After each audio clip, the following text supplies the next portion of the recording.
আসসালামু আলাইকুম। সকল বিক্রয় প্রতিনিধি বা যারা সেলস ডিপার্টমেন্টে আছেন, এই ভিডিওটা শুধু তাদের জন্য বা অন্য যারা চাকরি করেন তাদেরও জন্য। আমি আমার অভিজ্ঞতার থেকে বলতেছি যে আমরা যখন যে কোম্পানিতে চাকরি করি বা রানিং করতেছি, দেখেন অনেক RM, GM, CM, তারপরে CO, head of cell, SO বা SR পদে যারা আমরা বর্তমানে চাকরি করতেছি, তাদেরকে নিয়ে কিছু কিছু কোম্পানি আছে তামাশা করে। তামাশা এটা কেন বললাম, যে দেখেন আপনি এমন এক জায়গাতে বা এমন পয়েন্টে বা এমন স্থানে আপনি কর্মরত অবস্থায় আছেন, হুট করে যে কোনো কোম্পানি সিদ্ধান্ত নিল যে আপনাকে চাকরিচ্যুত করলো।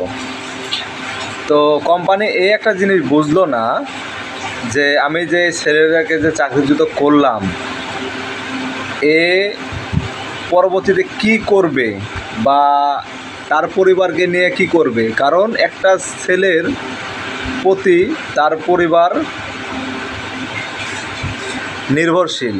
প্রত্যেকটা কোম্পানির ভাবা দরকার যে আমি একটা ছেলেকে চাকরিচ্যুত করব, তাকে একবার, দুইবার, তিনবার সুযোগ দেওয়ার দরকার। কারণ ওকে এক জায়গায় না হোক আরেক জায়গায় ট্রান্সফার দেওয়ার দরকার। সে যদি ভালো না পারফরমেন্স না করতে পারে, তখন তাকে বলতে হবে 1 মাস আগে যে ভাই, আপনাকে আমরা চাকরিচ্যুত করব, আপনার পারফরমেন্স ভালো না, তো আপনি আপনার জায়গাটা ত্যাগ করেন, প্লাস আপনি আপনার অন্যথায় চাকরিটা খুঁজে নেন বা দেখে নেন। যদি এভাবে কেউ যদি বলে, তাহলে দেখা যাচ্ছে তার পরিবারের কোনো সমস্যা হয় না, তার চাকরির ক্ষেত্রে বিশেষটাও কোনো সমস্যা হয় না।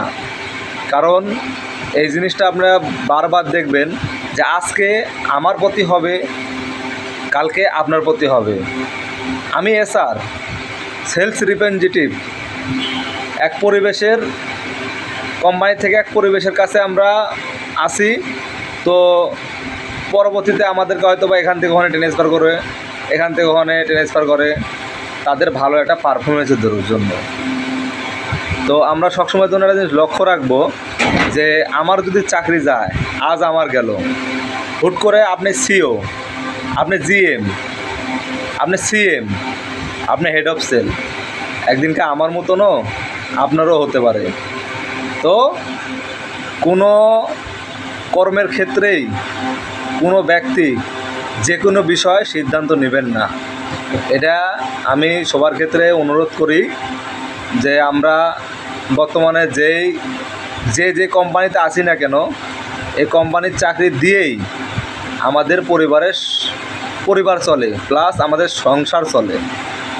তো ভালো মন্দ আমরা সবাই বুঝি, আল্লাহ তাআলা আমাদের চোখ, কান, বুদ্ধি, জ্ঞান সব দিছে।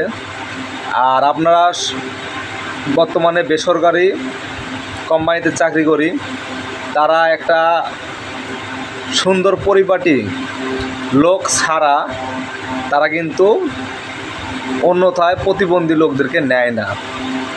কারণ আমাদের মধ্যে বুদ্ধি, জ্ঞান আল্লাহ তাআলা দিছে। আমরা সবসময়ের জন্য চাবো আমরা যেখানে কর্ম করি না কেন, সে কোম্পানিরও ভালো চাবো। ওই কোম্পানি থেকে যেহেতু আমাদের রুজি রুটিটা আসে, সে বিষয়টা আমরা লক্ষ্য রাখব। কারণ শুধু যে আপনাকে কোম্পানি বেতন দিয়ে যাবে, তো এটা নিয়ে আপনারা কেউ হতাশ হবেন না। কারণ কোম্পানি আপনাকে বেতনও দিবে, আপনাদের দিয়ে কাজও করাই নেবে। তো সেই ক্ষেত্রে আপনারা সবাই লক্ষ্য রাখবেন যে বিষয়টা আমি আলোচনা করলাম, এটা একটা গুরুত্বপূর্ণ আলোচনা। এটা সবার মধ্যে থাকার দরকার। সবাই ভাবে চিন্তে যখন তখন যে কোনো সিদ্ধান্ত নেবেন না। আগে আপনাকে একটু সামান্য হলেও আপনার মাথার ব্রেন বুদ্ধিটা খাটাইতে হবে। খাটায় তারপরে এখানে আপনারা যখন যেখানে যাবেন না কেন, একটু নিজের বুদ্ধিমত্তায় খেয়াল করে রাখবেন, তাহলে দেখবেন ইনশাল্লাহ ভালো হবে। ঠিক আছে, সবাইকে আসসালামু আলাইকুম, ধন্যবাদ, সবাই ভালোভাবে থাকেন। ওকে, গুড নাইট।